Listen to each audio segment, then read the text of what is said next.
Bismillahirrahmanirrahim. Alhamdulillah wassalatu wassalamu ala Rasulillah Sayyidina Muhammad ibn Abdullah wa ala alihi wa sahbihi wa man walahu ba'du. Kali ini saya akan mereaksi adanya sebuah video yang ditampilkan yang diupload oleh sebuah channelnya bernama Nasrus Sunnah. Nama yang indah, nama yang baik, nama yang bagus. Nasrus Sunnah, penegak sunnah, pembela sunnah.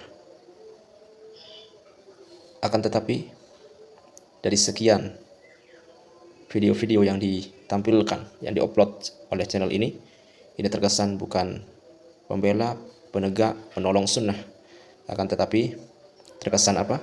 Terkesan hadimus sunnah, atau bahkan halikus sunnah. Na'udzubillahi min dzalik.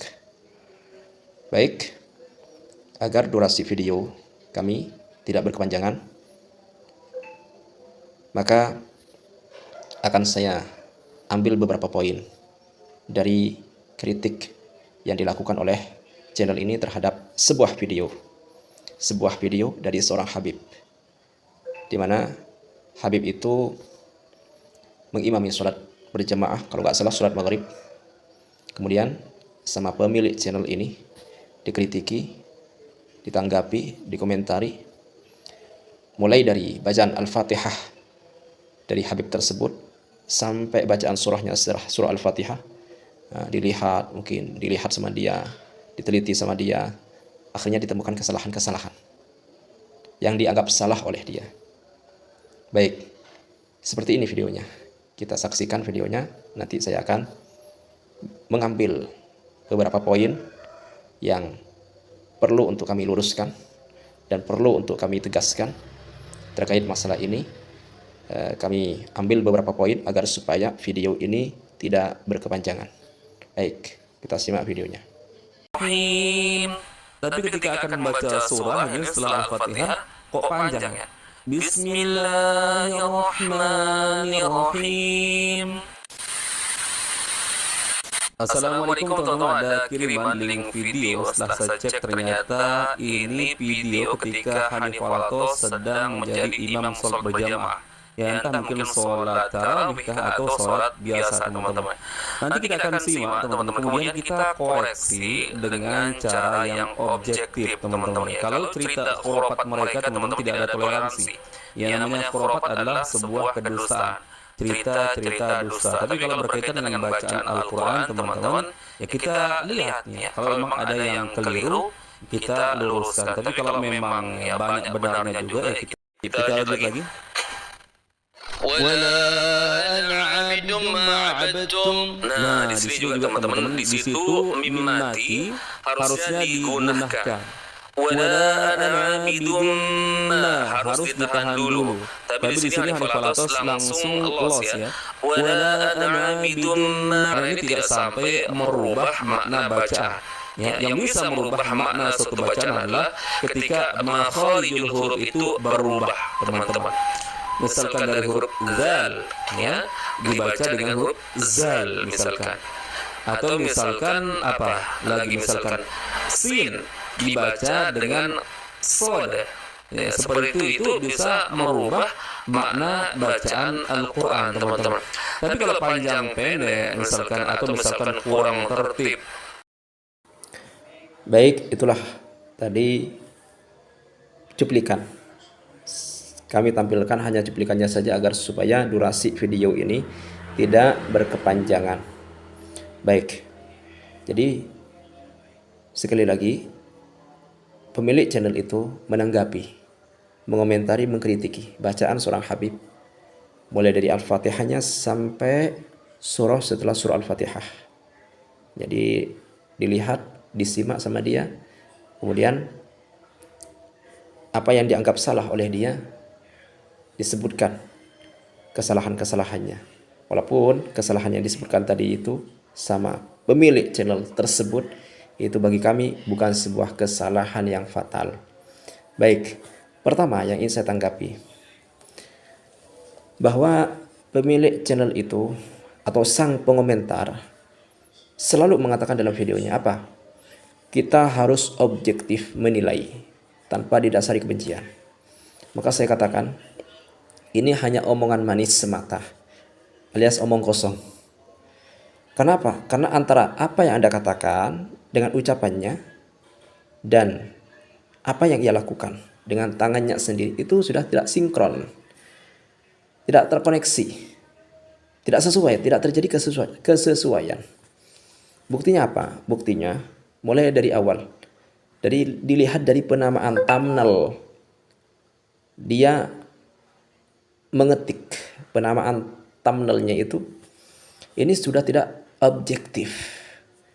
Apa yang ia tulis? Jamaah tegang diimami Hanif Al-Attas. Jamaah tegang.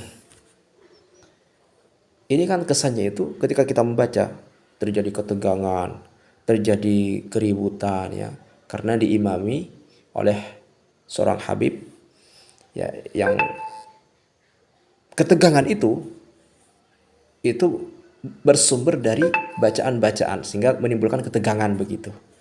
Padahal dalam videonya mulai beliau itu mengimami sampai selesai mengimami itu tidak ada ketegangan, tidak terjadi ketegangan, tidak terjadi keributan. Jadi aman, damai, sejuk, adem begitu ya.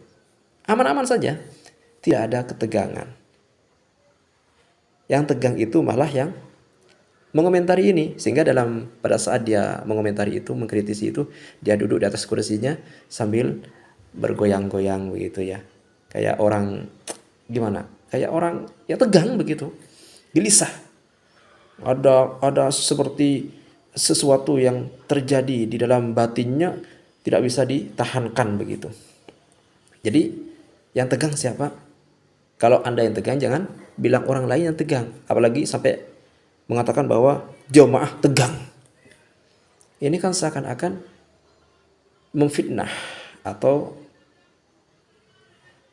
mengatakan sesuatu yang dusta, yang tidak terjadi dibilang terjadi begitu, padahal tidak terjadi ketegangan. Nah ini yang pertama yang ingin saya katakan, bahwa dia hanya mengatakan apa?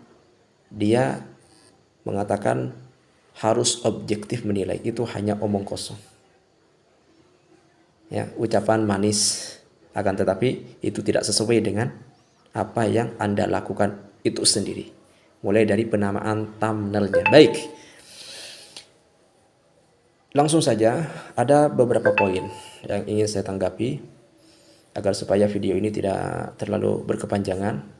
Dari sekian kesalahan-kesalahan seorang Habib yang ia koreksi bacaannya, itu semuanya kesalahan tersebut kalau dianggap sebuah kesalahan ya, karena ini kan tidak jelas seperti ini, karena kan dia itu hanya menilai dari video itu kan ya suaranya tidak jelas, sehingga timbul keihtimalan, kemungkinan panjang pendek, kalau misalkan baca ikhfa atau tidak.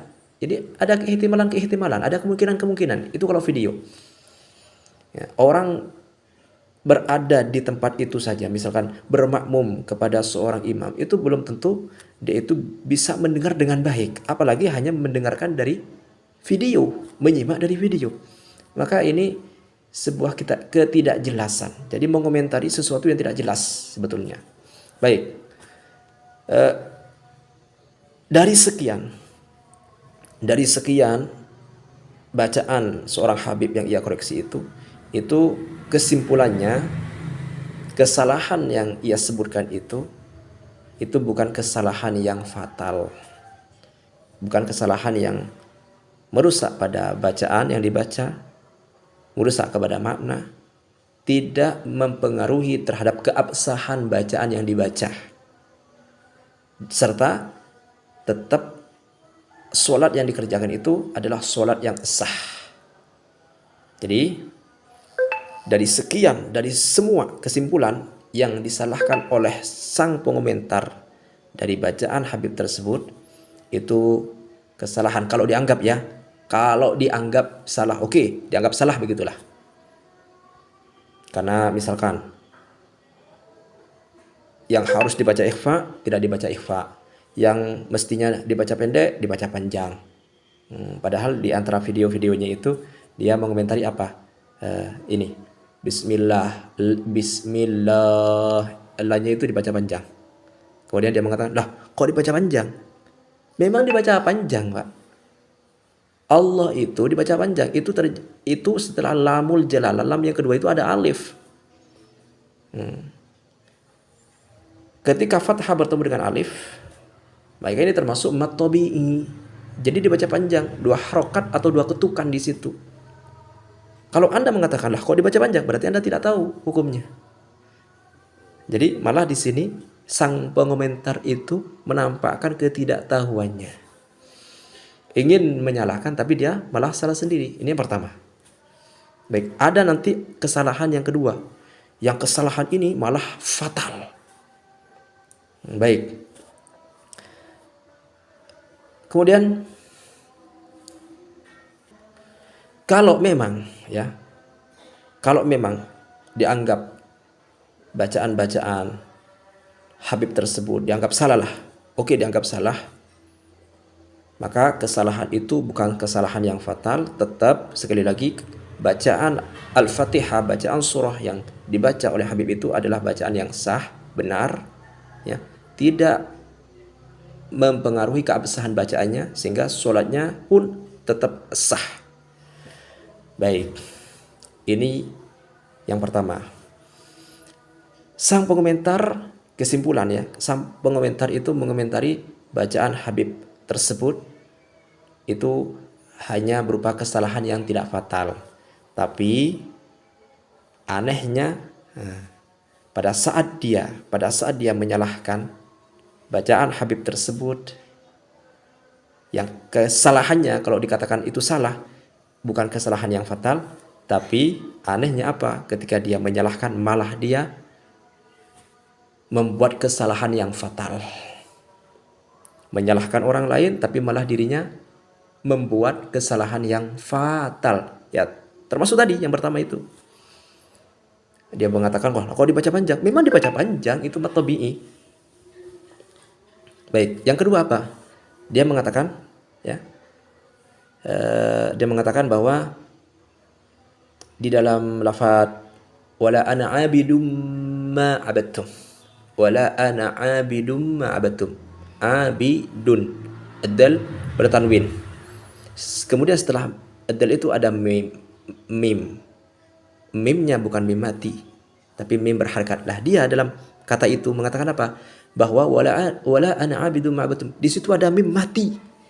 Sehingga dibaca gunnah kata dia. Maka ini kesalahan dia yang fatal. Kenapa? Karena di situ tidak ada mim mati.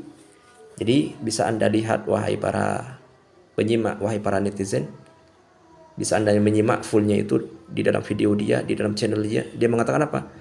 Di dalam lafaz wala ana abidum ma abadtum ada mim mati. Ada mim mati. Padahal di situ tidak ada mim mati. Itu tanwin bertemu dengan mim berharakat. Maka hukum bacaannya idgham bi gunnah. Bukan ada mim mati. Lah ini kesalahan fatal ini. Kenapa menganggap ada mim mati padahal tidak ada mim mati? Ini termasuk apa? Penambahan huruf. Ini termasuk al-lahnul jali, kesalahan yang fatal. Jadi dalam ilmu tajwid itu kesalahannya ada 2. Kesalahan al-lahnul jali, kesalahan fatal. Nah, kesalahan fatal itu ini yang bisa merubah makna nanti. Bisa merusak bacaan, bisa merubah makna, sehingga bisa apa? Malah bisa pada level yang lebih tinggi. Kalau dengan sengaja dia memasukkan satu huruf di dalam Al-Quran, ya, yang bukan termasuk Al-Quran, ini bisa terjadi, bisa menyebabkan dirinya itu keluar dari Islam alias murtad. Kalau sengaja ya, ada orang sengaja memasukkan satu huruf di dalam Al-Quran yang bukan termasuk Al-Quran, ini bisa menyebabkan dirinya itu murtad. Naudzubillahi min dzalik. Tapi kalau kesalahan yang enggak, berarti kalau kesalahan itu enggak disengaja. Cuman kesalahannya itu termasuk kesalahan yang jeli, fatal. Baik, sehingga bisa merusak terhadap bacaan Al-Quran yang ia baca dan merusak maknanya sehingga pun merusak kepada sholat yang dikerjakan. Ini yang kedua, kesalahan dia yang kedua.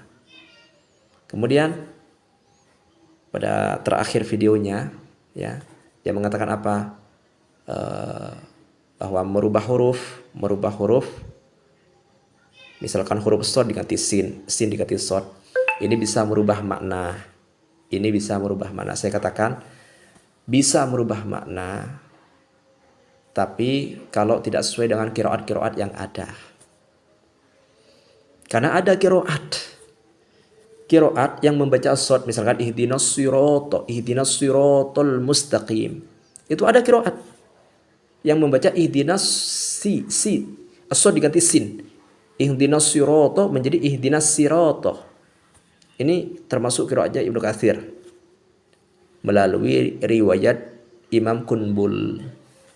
Jadi ada qiraat seperti itu. Bahkan ada qiraat apa? Ishmamus shad bizai. Menggabungkan huruf shad dengan zai. Ihdinas sirata. Jadi ada qiraat seperti itu. Dan itu tidak berubah pada makna. Jadi ini termasuk apa? Termasuk ya tampilan dari ketidaktahuan dia. Jadi dia ingin menyalahkan, tapi ternyata dia menampakkan kesalahan dia sendiri. Menampakkan apa? Ketidaktahuan dia sendiri tentang hukum-hukum qiraat. Bahwa ada qiraat yang membaca shad dengan sin dengan shad, seperti ihdinas sirata dibaca ihdinas sirata. Itu jangan disalahkan. Makanya kalau orang itu luas ilmunya, maka dia tidak mudah menyalahkan. Ya kalau sempit ilmunya, dia hanya tahu tentang ihdinas sirata, pokoknya shad begitu, tanpa mengetahui qiraat yang lain, maka akan disalahkan. Itu salah itu. Kok shad dibaca sin? Nah, maka betul kata ulama, orang itu kalau luas keilmuannya, maka luas dadanya untuk menerima, tidak mudah menyalahkan orang lain. Baik. Jadi itulah tadi 3 poin kesalahan yang saya lihat, yang saya simak dari video sang pengomentar. Dia mau menyalahkan, tapi dia malah menampakkan kesalahan dia. Di antara kesalahan dia ada kesalahan yang fatal. Kenapa? Karena dia mengatakan apa? Di dalam lafaz wala ana abidum ma abattum ada mim sukun, padahal tidak ada mim sukun di situ. Baik, saran saya pertama kepada pemilik channel YouTube tersebut, ya, bertakwalah kepada Allah, jangan mudah menyalahkan orang lain, apalagi yang disalahkan seorang ulama. Anda tidak tahu belajar, dan jangan mudah menyalahkan ulama, jangan gampang-gampang menyalahkan ulama. Ya, kalau Anda ingin keluarga Anda barokah, anak Anda, keturunan Anda menjadi seorang ulama, hormati ulama. Hormati ulama. Orang kalau tidak hormat terhadap ulama, maka jangan harap anak turunannya menjadi seorang ulama. Karena nggak mungkin Allah memberikan sesuatu kepada hambanya yang ia benci. Benci pada ulama, naudzubillah, akan berefek buruk terhadap turunan-turunan kita. Maka termasuk syarat bagaimana kita mendapatkan, dianugerahkan oleh Allah anak-anak yang alim, ya, hormat pada ulama. Hormat, jangan menyalahkan begitu. Kalau Anda tidak tahu, ya tabayyun begitu. Tabayyun. Pelajari ilmu dengan baik. Saran saya demikian. Semoga ini bisa tersampaikan, video ini bisa tersampaikan sehingga bisa menjadi bahan renungan untuk dia, menjadi bahan PR, ya, untuk dia untuk bisa membenahi diri. Baik, demikian. Salam dari saudara seiman seislam. Wallahu a'lam bishawab.